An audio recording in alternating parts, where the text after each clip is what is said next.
રતનમહાલ અભયારણ્ય ટેલ સફારી પાર્કનું લોકાર્પણ રાજ્યકક્ષાના મંત્રી વચુભાઈ ખાબડના હસ્તે કરવામાં આવ્યું। દાહોદ જિલ્લાના રાધનપુર તાલુકામાં આવેલ પ્રકૃતિ સૌંદર્યથી ભરપૂર રતનમહાલ અભયારણ્યમાં સફારી પાર્કના લોકાર્પણ કાર્યક્રમમાં દાહોદ સાંસદ સભ્ય જસવંતસિંહ ભાભોર, ગરબાડાના ધારાસભ્ય મહેન્દ્રભાઈ ભાભોર ઉપસ્થિત રહ્યા હતા। લોકાર્પણ કાર્યક્રમ બાદ સભાનું આયોજન કરાયું।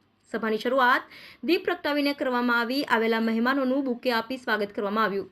આજના ખાતમુહૂર્ત કાર્યક્રમની રૂપરેખા ગેટનું રિનોવેશન, સુવેનિયર શોપ નિર્માણ, જંગલ ટેલનો રસ્તો તૈયાર કરવાની કામગીરી, બેઠક વ્યવસ્થાની કામગીરી, ગઝેબો નિર્માણની કામગીરી, વિવિધ સાઇનબોર્ડની કામગીરી, ટિકિટિંગ અને પ્રવાસી માહિતી કેન્દ્ર નિર્માણની કામગીરી, આઉટરીચ સેન્ટર સુવિધાની કામગીરી, પ્રવાસીઓ માટે વોશ એરિયા નિર્માણની કામગીરીનું લોકાર્પણ કરવામાં આવ્યું।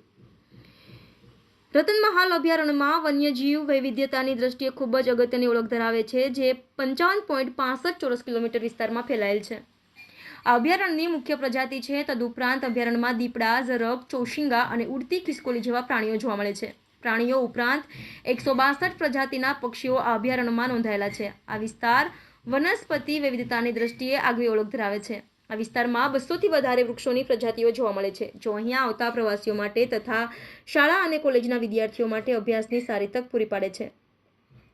રતનમહાલ અભયારણ્ય વિસ્તારમાં આવેલ નદીઓ, ઝરણા અને પહાડો વર્ષા ઋતુમાં ખૂબ જ આકર્ષણ દ્રશ્ય સર્જે છે। લોકો જોઈ શકે તથા કુદરતને માણી શકે અને કુદરતની નજીક રહી શકે તે માટે અલગ અલગ ગામની મંડળીઓ સંચાલિત ઇકો ટુરિઝમ સેન્ટર બનાવવામાં આવે છે। ઇકો ટુરિઝમ સેન્ટર ખાતે પ્રવાસીઓ માટે રહેવાની સુવિધા સાથે ગાર્ડ સુવિધા, નેચર ટેલ, વનકેડી તથા સ્થાનિક ભોજન મળી રહે તે માટે કાફેટેરિયા જેવી સુવિધાઓ વિકસાવવામાં આવેલ છે।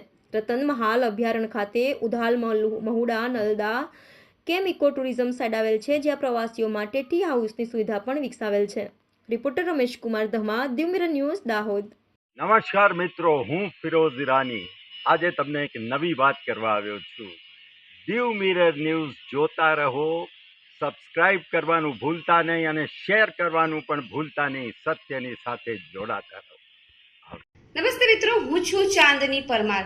આપની મનપસંદ ચેનલ એટલે કે દીવ મિરર ન્યૂઝ ચેનલને લાઈક કરો, શેર કરો અને ફોલો કરો। અને હા, તેમાં દરરોજ તાજા સમાચાર જોવાનું ભૂલશો નહીં।